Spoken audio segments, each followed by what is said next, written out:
Internals ಮುಗ್ದೋಗಿದೆ. ಬಡ ವಿದ್ಯಾರ್ಥಿಗಳು ಬರ್ತಾರೆ ಅನ್ನೋ ಒಂದೇ ಕಾರಣಕ್ಕೆ ಅವರಿಗೆ ಇವತ್ತು ಕ್ಲಾಸಸ್ ನಡೀತಾ ಇಲ್ಲ. ಸರ್ಕಾರ ಮಿನಿಮಮ್ ಕನ್ಸರ್ನ್ ಕೂಡ ತೋರ್ಸಲ್ಲ. ಹಿಂದೆ ಬಿಜೆಪಿ ಸರ್ಕಾರ ಇದ್ದಾಗ್ಲೂ ಈ ಗೆಸ್ಟ್ ಫ್ಯಾಕಲ್ಟೀಸ್ ಪ್ರಾಬ್ಲಮ್ ಇತ್ತು.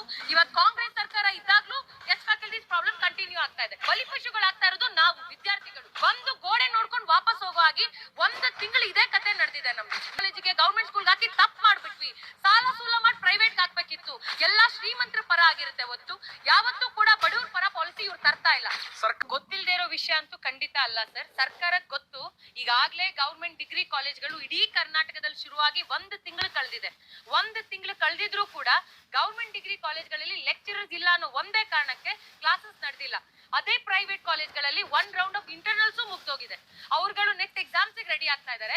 ಬಟ್ ಇಲ್ಲಿಗೆ ಗೌರ್ಮೆಂಟ್ ಡಿಗ್ರಿ ಕಾಲೇಜ್ಗಳಿಗೆ ಬಡ ವಿದ್ಯಾರ್ಥಿಗಳು ಬರ್ತಾರೆ ಅನ್ನೋ ಒಂದೇ ಕಾರಣಕ್ಕೆ ಅವ್ರಿಗೆ ಇವತ್ತು ಕ್ಲಾಸಸ್ ನಡೀತಾ ಇಲ್ಲ. ಈ ಪ್ರಶ್ನೆನ ನಾವು ಸರ್ಕಾರ ಕೇಳಿದ್ರೆ ಸರ್ಕಾರ ಯುಜಿಸಿ ರೆಗ್ಯುಲೇಷನ್ಸ್ ಬಗ್ಗೆ ಮಾತಾಡುತ್ತೆ. ಯುಜಿಸಿಯಲ್ಲಿ 100 ರೆಗ್ಯುಲೇಷನ್ಸ್ ಬರಲಿ, ಅದು ಸೆಂಟ್ರಲ್ ಗವರ್ಮೆಂಟ್. ಸ್ಟೇಟ್ ಗವರ್ಮೆಂಟ್ ಅದ್ರದೇ ಆದ ಆಟಾನಮಿ ಇದೆ, ಅದು ಡಿಸೈಡ್ ಮಾಡಬಹುದು ನಮ್ಮ ರಾಜ್ಯಕ್ಕೆ ಯಾವ ತರದ ಪಾಲಿಸಿ ಇಂಪ್ಲಿಮೆಂಟ್ ಮಾಡಬೇಕು ಅಂತ ಹೇಳಿ. ಮತ್ತೆ ಇದ್ರ ಬಗ್ಗೆ ಮುಂಚಿತವಾಗ್ಲೇ ಅವರು ತಯಾರಿ ಮಾಡ್ಕೊಂಡಿರ್ಬೇಕು.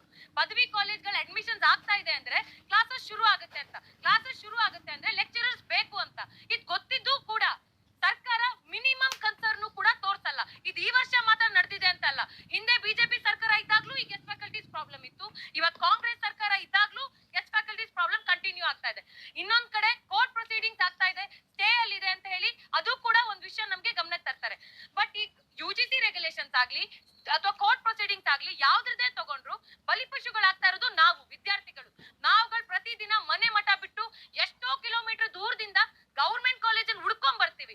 ಇಲ್ಲಿ ಬೆಂಗಳೂರಿನಲ್ಲಿ ಆರ್ಸಿ ಕಾಲೇಜ್ ತಗೊಂಡ್ರೆ, ಗೌರ್ಮೆಂಟ್ ಆರ್ಟ್ಸ್ ತಗೊಂಡ್ರೆ, ಪೀನಿಯಾ ಡಿಗ್ರಿ ತಗೊಂಡ್ರೆ, ವಿಜಯನಗರ ಜಿಎಫ್ಜಿಸಿ ತಗೊಂಡ್ರೆ, ಇಲ್ಲಿ ಎಲ್ಲಾ ಬರೋರು ಬರೀ ಒಂದ್ 2-3 ಕಿಲೋಮೀಟರ್ ದೂರದಿಂದ ಬರೋರಲ್ಲ.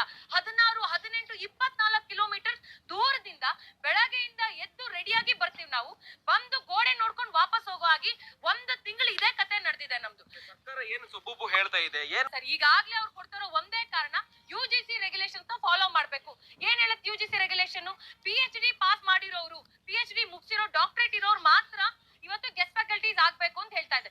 ಕ್ವಾಲಿಟಿ ಎಜುಕೇಶನ್ ನಮ್ಗಳಿಗೂ ಬೇಕು, ಹೌದು, ಡಾಕ್ಟರೇಟ್ ಪಡ್ಕೊಂಡವರೇ ಬರ್ಲಿ. ಆದ್ರೆ ಈ ಕ್ಷಣದಲ್ಲಿ ಇವಾಗಿರುವಂತ ಈ ವರ್ಷದ ಬ್ಯಾಚಿಗೆ ಏನು ಅರೇಂಜ್ಮೆಂಟ್, ಹೇಗೆ ಲೆಕ್ಚರರ್ಸ್ ಅನ್ನ ಅಪಾಯಿಂಟ್ ಮಾಡ್ತಾರೆ? ಈಗಾಗಲೇ ವೇಕೆಂಟ್ ಪೋಸ್ಟ್ ಗಳು ತುಂಬಾ ಇದೆ, ಪರ್ಮನೆಂಟ್ ಪೋಸ್ಟ್ ಗಳು ತುಂಬಾ ಖಾಲಿ ಇದೆ, ಅದನ್ನ ಫಿಲ್ ಮಾಡಲ್ಲ. ಗೆಸ್ಟ್ ಫ್ಯಾಕಲ್ಟೀಸ್ ಬಗ್ಗೆ ಕೂಡ ಮಾತಾಡ್ತಾ ಇವರು ಈ ಪೋಸ್ಟ್ ಗಳು ಬರ್ಬೇಕು ಅಂದ್ರೆ ಇದೊಂದು ಇಷ್ಟೆಲ್ಲ ಕ್ರೈಟೀರಿಯಾ ಕಂಪ್ಲೀಟ್ ಮಾಡ್ಬೇಕು ಅಂತ ಹೇಳ್ತಾರೆ.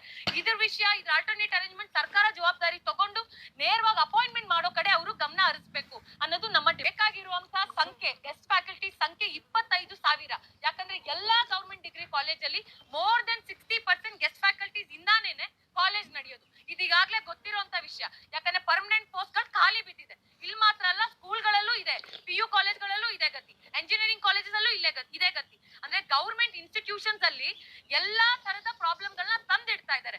ಇದು ಯಾವ ಪ್ರಮಾಣದಲ್ಲಿ ಬೆಳೀತಾ ಬಂದಿದೆ ಅಂದ್ರೆ ಇವತ್ತು ವಿದ್ಯಾರ್ಥಿಗಳು, ಅದೇ ಕಾಲೇಜಲ್ಲಿ ಓದೋ ವಿದ್ಯಾರ್ಥಿಗಳು ಹೇಳ್ತಾರೆ, ಪೋಷಕರು ಹೇಳ್ತಾರೆ, ನಾವು ತಪ್ಪು ಮಾಡ್ಬಿಟ್ವಿ, ನಮ್ಮ ಮಕ್ಕಳನ್ನ ಗವರ್ಮೆಂಟ್ ಕಾಲೇಜಿಗೆ ಗವರ್ಮೆಂಟ್ ಸ್ಕೂಲ್ಗೆ ಹಾಕಿ ತಪ್ಪು ಮಾಡ್ಬಿಟ್ವಿ, ಸಾಲ ಸೂಲ ಮಾಡಿ ಪ್ರೈವೇಟ್ಗೆ ಹಾಕ್ಬೇಕಿತ್ತು, ಹಾಕಿರೋದಕ್ಕೆ ಇವತ್ತು ಈಗೆಲ್ಲ ಕಷ್ಟ ಪಡ್ಬೇಕಾಗಿದೆ.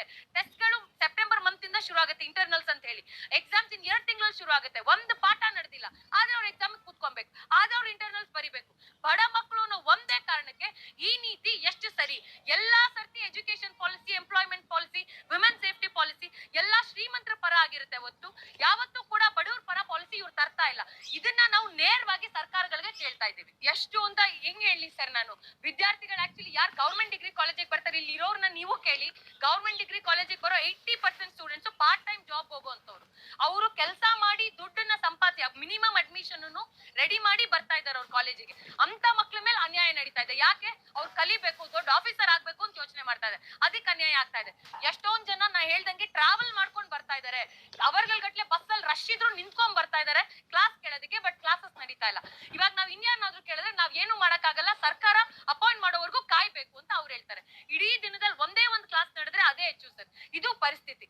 ಸೊ ಸ್ಟೂಡೆಂಟ್ಸ್ ಅಂತೂ ಪರದಾಡ್ತಾ ಇದಾರೆ ಕ್ಲಾಸಸ್ ಇಲ್ದಲೆ. ಇಮಿಡಿಯೇಟ್ ಆಗಿ ಲೆಕ್ಚರರ್ಸ್ ಅನ್ನ ಅಪಾಯಿಂಟ್ ಮಾಡ್ಬೇಕು, ಇದು ನಮ್ಮ ಇಂಪಾರ್ಟೆಂಟ್ ಡಿಮಾಂಡ್. ಇದನ್ನ ನೀವು ಇಮಿಡಿಯೇಟ್ಲಿ ಈಡೇರಿಸಬೇಕು ಅಂತ ಇಡೀ ರಾಜ್ಯದಲ್ಲಿರುವಂತ ಎಲ್ಲಾ ಪದವಿ ವಿದ್ಯಾರ್ಥಿಗಳ ಪರವಾಗಿ AIDSO ಇದನ್ನ ಘೋಷಿಸ್ತಾ ಇದೆ. ಇಮಿಡಿಯೇಟ್ ಆಗಿ ಗೆಸ್ಟ್ ಫ್ಯಾಕಲ್ಟೀಸ್ ಅಪಾಯಿಂಟ್ಮೆಂಟ್ ಆಗ್ಬೇಕು. ಅವ್ರಿಗೆ ನಾವೇನ್ ಹೇಳಕ್ ಆಗುತ್ತೆ ಸರ್? ಅವ್ರ ಜಾಬ್ಗೋಸ್ಕರ ಅವರೇ ಫೈಟ್ ಮಾಡ್ತಾ ಇದಾರೆ, ಅವ್ರ ನ್ಯಾಯಕ್ಕೋಸ್ಕರ ಅವರೇ ಹೋರಾಟ ಕಟ್ತಾ ಆಗ್ತಾ ಇದ್ದಾರೆ, ಅವರೇ ಯುನೈಟ್ ಆಗ್ತಾ ಇದ್ದಾರೆ. ಅವ್ರಗಳಿಗೆ ನಾವು ನಿಮ್ ಹೋರಾಟ ಕಂಟಿನ್ಯೂ ಮಾಡಿ, AIDS ನಿಮ್ ಜೊತೆಗಿದೆ ಅನ್ನೋದನ್ನ ಹೇಳಕ್ ಇಷ್ಟಪಡ್ತೀನಿ.